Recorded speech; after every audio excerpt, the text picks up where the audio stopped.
लोगों ने बहुत होप के साथ कांग्रेस की बहुत भ्रष्टाचार वाली सरकार थी, उससे बहुत त्रस्त हो गए थे लोगों ने बहुत उम्मीद के साथ भारतीय जनता पार्टी को चुना था कि शायद सिस्टम में कुछ परिवर्तन लाएंगे, बहुत कुछ आमूलचूल परिवर्तन होगा, लेकिन वो हुआ नहीं। पूरी दुनिया में आप देखिए, अलग अलग देशों में, किसी देश में चले जाइए, ओलंपियंस की इतनी इज्जत होती है, इतनी इज्जत होती है। हमारे यहाँ उनकी इज्जत को पैरों के नीचे रौंदा जा रहा है। हुड्डा साहब जहां जाते हैं बोलते हैं 300 यूनिट बिजली फ्री देंगे हम लोग। तो हुड्डा साहब 10 साल आपकी सरकार थी बीजेपी से पहले, हमने थोड़ी हाथ बांध रखे थे, मैंने थोड़ी हाथ पकड़ा था हुड्डा साहब का कि मत कलम चलाइए, दे देते 300 यूनिट बिजली फ्री दे सकते थे। तो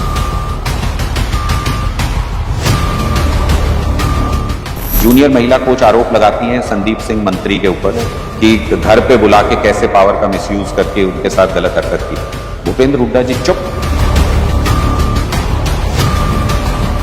मैं तो कहता हूं आप अपनी बहन बेटी के मान सम्मान के लिए बोल नहीं सकते, नेतागिरी खास करेंगे।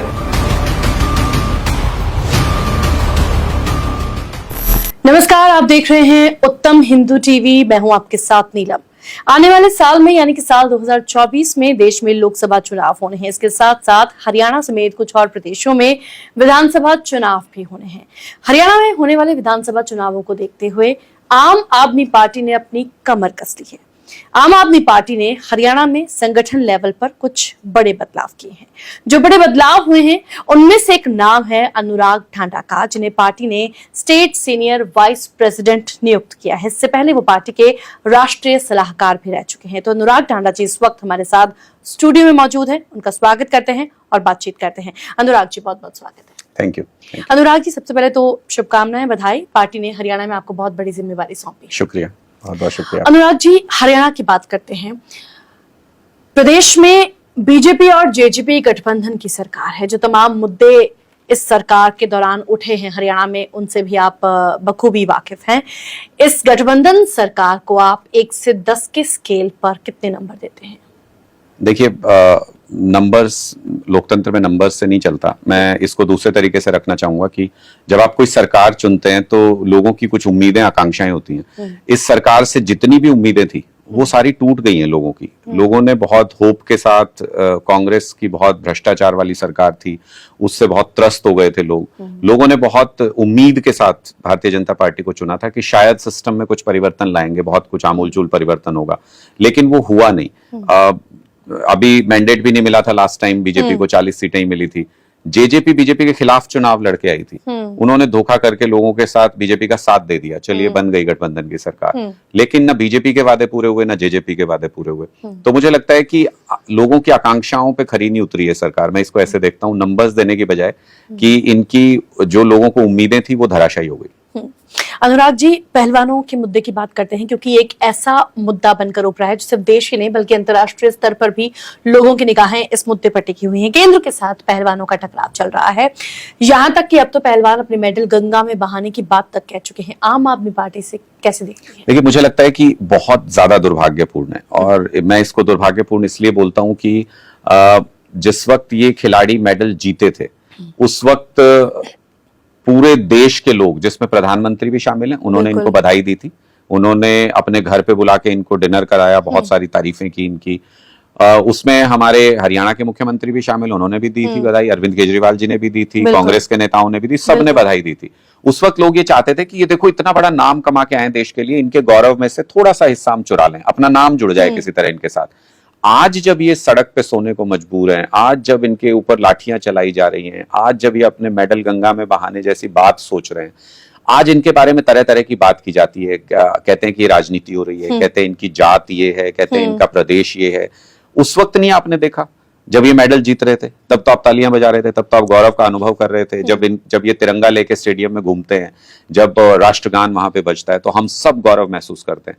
मुझे लगता है आम आदमी पार्टी का बहुत क्लियर स्टैंड इस पे है। उस दिन हम इनके साथ खड़े थे, आज भी हम इनके साथ खड़े हुए हैं, इनकी हर डिमांड में इनके साथ खड़े हुए हैं। इनके साथ ज्यादती हुई है, 1 नहीं 2 नहीं 7-7 8-8 हमारी महिला पहलवानों ने इस तरीके के आरोप लगाए हैं कि मैं सार्वजनिक तौर पे उनका जिक्र भी नहीं कर सकता। अगर आप उसको डिटेल में पढ़ें, कोई कारण नहीं बनता कि उन सांसद को आप हटाएं, उनको गिरफ्तार करें और उसके पीछे इनकी सुनवाई करके उनकी जांच की जाए। उसके सिवाय और कोई कारण नहीं बनता कि आप उनको बचा रहे हैं, ऐसा कोई कारण नहीं बनता। लेकिन फिर भी बीजेपी पूरी उनके पीछे खड़ी है, कोई इनकी बात सुनने को तैयार नहीं। प्रधानमंत्री बधाई तो दे देते हैं, आज कुछ नहीं बोल रहे, 1.5 महीना हो गया होगा लगभग ये सब प्रकरण चलते हुए।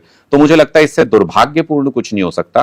पूरी दुनिया में आप देखिए, अलग अलग देशों में, किसी देश में चले जाइए, ओलंपियंस की इतनी इज्जत होती है, इतनी इज्जत होती है। हमारे यहाँ उनकी इज्जत को पैरों के नीचे रौंदा जा रहा है। मुझे लगता है ये बहुत दुर्भाग्यपूर्ण है, लोकतंत्र के लिए बहुत दुर्भाग्यपूर्ण है। अगर कोई प्रदर्शन कर रहा है, अपनी मांग कर रहा है, आप उसको उसके पूरे टेंट उखाड़ देंगे, आप उसको कुचलेंगे अपने पैरों के नीचे, मुझे लगता है ये बहुत दुर्भाग्यपूर्ण है।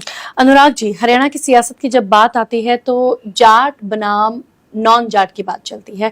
9 साल से एक नॉन जाट चेहरा मुख्यमंत्री मनोहर लाल खट्टर हैं, जो प्रदेश की कमान संभाले हुए हैं। कांग्रेस की बात करें तो एक जाट चेहरा भूपेंद्र सिंह हुड्डा ने 10 साल सरकार संभाली है। आम आदमी पार्टी का सीएम कैंडिडेट हरियाणा में कौन होगा, जाट या नॉन जाट? देखिए, आम आदमी पार्टी ये जात पात की राजनीति नहीं करती, और कहीं पे भी नहीं करते हम लोग। हम इन सब जो पुरानी राजनीति की जो कमियां हैं, हम उनसे बाहर निकालना चाहते हैं, देश को एक विकसित देश बनाना चाहते हैं। मुख्यमंत्री का चेहरा कौन होगा ये तो हमारा सेट फॉर्मेट है, लोगों से ही पूछ लेंगे, उस टाइम पे लोग बता देते हैं, जो भी अच्छा व्यक्ति होता है उसको लोग बता देते हैं। लेकिन अगर आप देखें हमारा जो काम है, हम क्या करते हैं, हम अच्छे स्कूल बनाते हैं, हम अच्छे अस्पताल बनाते हैं, हम बिजली पानी दुरुस्त करते हैं। जब मनीष सिसोदिया जी के बनाए हुए स्कूलों में दिल्ली में कोई एडमिशन लेने जाता है, कोई थोड़ी पूछता है उससे कि तुम्हारी जात क्या है, तुम्हारा धर्म क्या है, सबके लिए स्वागत है। अस्पताल में कोई इलाज कराने जाता है, उससे थोड़ी जात पात पूछी जाती है। हम जो काम करते हैं वो हर जाति के व्यक्ति के लिए करते हैं, हर धर्म के व्यक्ति के लिए करते हैं। यही लोकतंत्र की सबसे बड़ी खूबसूरती है। इसीलिए हमारे यहाँ पे ये कहा गया कि चुनावी प्रक्रिया से धर्म को मत जोड़ो, चुनावों से धर्म को मत जोड़ो। हम नहीं जोड़ते राजनीति में, हम ना जात पात लेके आते हैं, ना धर्म लेके आते हैं, मुद्दों की राजनीति करते हैं। और इस वक्त देश के सबसे ज्वलनशील मुद्दे जो हैं वो बिजली, पानी, शिक्षा, स्वास्थ्य, ये मुद्दे हैं जो 75 साल से जिसके लिए हम तरस रहे हैं। और आज भी मैं तो, हरियाणा के लोग इतने भोले हैं, मैं कहता हूं कि एक हमारे बुजुर्ग मुख्यमंत्री के जनसंवाद में स्टेज पे ये कह रहे थे कि मुख्यमंत्री जी 8 घंटे बिजली आती है, हमको 12 घंटे बिजली दे दो। मतलब इतने भोले लोग हैं हमारे यहाँ पे कि 24 घंटे तो अभी मांग भी नहीं रहे, और मुख्यमंत्री कहते हैं नहीं मिलेगी 12 घंटे बिजली, 8 ही घंटे बिजली मिलेगी, आपको 8 घंटे से ज्यादा नहीं मिलेगी। तो मुझे लगता है दुर्भाग्य है, हमने ऐसे लोगों को इन पदों पे बिठा दिया, ऐसे लोगों को चुन के सत्ता उनके हाथ में दे दी, जो सोच नहीं पा रहे हैं 24 घंटे बिजली देने के बारे में, 12 घंटे भी नहीं सोच पा रहे हैं। तो फिर इन लोगों को सत्ता में रहने का कोई अधिकार नहीं है। मुझे लगता है आम लोग अपनी सरकार खुद चलाएंगे, जैसे दिल्ली में चला रहे हैं, जैसे पंजाब में चला रहे हैं, और सारी वो मूलभूत सुविधाएं उपलब्ध कराएंगे जिसके वो हकदार हैं। अनुराग जी, पड़ोसी राज्यों में, दिल्ली में और पंजाब में, हरियाणा की जैसे आपने बात की, आम आदमी पार्टी की सरकार है। अरविंद केजरीवाल जी खुद हरियाणा से संबंध रखते हैं। 2019 की अगर बात करें तो पार्टी का प्रदर्शन कुछ खास नहीं रहा था, ये कह सकते हैं कि निराशाजनक था। इस बार आप आम आदमी पार्टी को हरियाणा में कहां देखते हैं? देखिए, बहुत परिस्थितियां बदल चुकी हैं। हम जैसे कहते हैं ना कि नदी में पानी बहुत बह चुका, उसके बाद हम एक बहुत ही लिमिटेड रिसोर्सेज की पार्टी हैं। हमारे पास भ्रष्टाचार का पैसा नहीं होता बहुत ज्यादा, हम बड़े स्केल पे बिजनेस हाउसेज को यूज करके चुनाव नहीं लड़ते। हम बहुत ही छोटी पार्टी हैं और नई उभरती हुई पार्टी है, नेशनल पार्टी अभी अभी बने। 2019 में शायद उस संजीदगी से हम सब जगहों पे चुनाव नहीं लड़ सकते थे, बहुत लिमिटेड रिसोर्सेज थे। इस बार हम हरियाणा का चुनाव पूरी ताकत के साथ, अरविंद केजरीवाल जी भी इसको स्पष्ट कर चुके हैं कि हरियाणा, जैसे हमने पंजाब में चुनाव लड़ा, जैसे हमने गुजरात में चुनाव लड़ा, हम उससे 10 गुना ताकत से हरियाणा के अंदर चुनाव लड़ेंगे। इस बार हमारी वहां पर स्ट्रेटेजी क्लियर है। अरविंद केजरीवाल जी 8 तारीख को जींद में आ रहे हैं, बिल्कुल, और रोड शो के लिए और तिरंगा यात्रा के लिए, और वहां से आगाज हम अपने कैंपेन का करेंगे। हमने शायद इससे पहले कभी किसी पॉलिटिकल पार्टी ने इतने बड़े संगठन का अनाउंसमेंट हरियाणा में किया हो, मुझे याद नहीं आता है। 1100 पदाधिकारियों का हमने डिस्ट्रिक्ट लेवल तक का संगठन अभी अभी अनाउंस किया, उनकी शपथ है 1 तारीख को। और अगले आने वाले 15 से 20 दिनों में हम ब्लॉक स्तर का भी, हम सर्कल स्तर का भी, गांव स्तर तक का अपना संगठन अनाउंस करने वाले हैं। 10,000 पदाधिकारियों की एक ऐसी फौज खड़ी होगी आम आदमी पार्टी की, जो हरियाणा के एक एक घर तक, एक एक व्यक्ति तक जाएगी, हमारी विचारधारा उनको बताएगी, हमारे मुद्दे बताएगी। लोगों का विश्वास है हम पे। हम ग्राउंड पे जाते हैं तो हम देखते हैं कि लोग ये कहते हैं कि हम त्रस्त हैं यार, कांग्रेस बहुत देख ली, बीजेपी बहुत देख ली, इनेलो बहुत देख ली, अब हमको नई चीज कोई चाहिए, हमको दिल्ली जैसी सरकार चाहिए, पंजाब जैसी सरकार चाहिए। हमको बस उनको नीतियां बतानी है, घर घर जाना है, ये टास्क है हमारे लिए। सरकार 100% 2024 में पूर्ण बहुमत की सरकार बनने जा रही है हमारी पार्टी की। अनुराग जी, आम आदमी पार्टी को बहुत कम वक्त में राष्ट्रीय पार्टी का दर्जा मिल गया है, पर जो प्रदर्शन दिल्ली और पंजाब में रहा है वो कहीं और देखने को नहीं मिला। गुजरात में जो चुनाव हुए हैं उसमें आपने भी देखा, पूरे देश ने देखा किस तरह से आम आदमी पार्टी का प्रदर्शन निराशाजनक रहा था। तो क्या कारण मानते हैं? नहीं, देखिए, मुझे नहीं लगता कि निराशाजनक प्रदर्शन गुजरात में रहा था। आप इतिहास खंगाल के देख लीजिए, कोई एक पॉलिटिकल पार्टी जो अपना पहला चुनाव लड़ रही हो किसी स्टेट में, और ऐसे स्टेट में, ये बीजेपी में हमारे कई दोस्त हैं, जब गुजरात में चुनाव लड़ने गए तो वो ये कहते थे हमको मजाक में कि ये हमारा गढ़ है, ये ऐसा किला है भारतीय जनता पार्टी का कि इसकी दीवार से धूल तक नहीं झाड़ पाओगे आप लोग। ऐसी जगह पे जाके हमने 6 महीने सिर्फ कैंपेन करके वहां पे हमने 41 लाख वोट हासिल कर लिए। बीजेपी के गढ़ में घुस के हमने उस किले की दीवारों में सेंध लगा दी है। अगली बार वो पूरा किला फतेह करेंगे। गुजरात हमारे लिए एक ऐसा एक्सपीरियंस, एक ऐसा तजुर्बा है जिससे हमको ये पता चल गया कि जहां कुछ भी नहीं है, जो बिल्कुल ड्राई एरिया है, वहां भी आम आदमी की आवाज पहुंच चुकी है गांव गांव तक। हमको सिर्फ उन लोगों को जोड़ने की देर है, उन तक जाने की देर है। अनुराग जी, बीजेपी को सत्ता से हटाने के लिए विपक्ष एकजुट हो रहा है, तमाम कोशिशें जारी है। अरविंद केजरीवाल ने नीतीश कुमार, तेजस्वी यादव, ममता बनर्जी, उद्धव ठाकरे इन सबसे मुलाकात की है, पर कांग्रेस फिलहाल खामोश है। लगता है कांग्रेस का भी समर्थन मिल सकता है? नहीं, देखिए, ये मिसकंसेप्शन है। बीजेपी को हटाने के लिए नहीं कोई भी ये सब कर रहा है। और अरविंद जी ने बहुत बार ये कहा है कि कोई भी पॉलिटिकल पार्टीज गठबंधन करके नहीं किसी को सत्ता से हटा सकती या ला सकती।